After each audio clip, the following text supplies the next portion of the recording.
Good morning. This is Bill Blatchford, Mornings with Bill.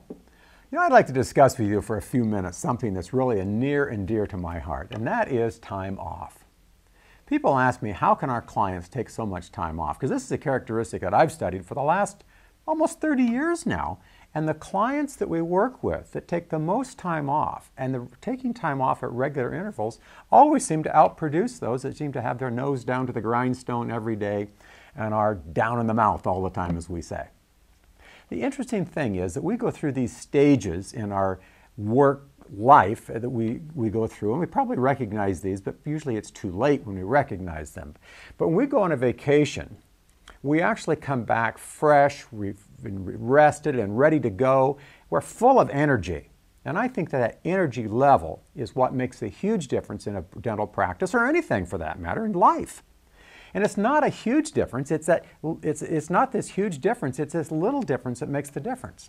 So we come back from a vacation, if you can visualize this, we go through a productive phase for several weeks.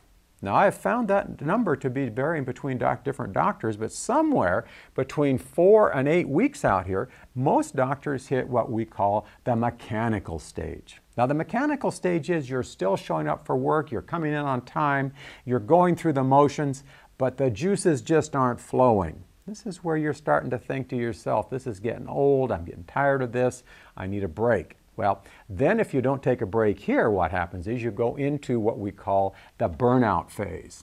Now, the burnout phase is when you're really saying to your patients, I really need to take a break, I need a vacation, or you're telling your team that. I'm just overworked, I'm tired, and of course the team then starts to sabotage the schedule to make it easier for you, etc., etc. So I'm really going to recommend to all of you to increase the number of breaks you take. Now I just want to give you an example of the folly and the thoughts behind not taking time off. We recently had a new doctor start our program, which we start about 4 new doctors every month. And this doctor set a particular financial goal for himself. And he and his spouse have decided that once they hit that financial goal, production goal that is, that they will start to take a 2-week vacation.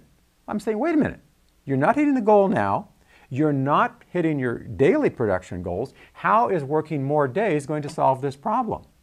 My suggestion to him was immediately set up the schedule with a 2-week break immediately, followed by a week off every 6 to 7 weeks out into the future.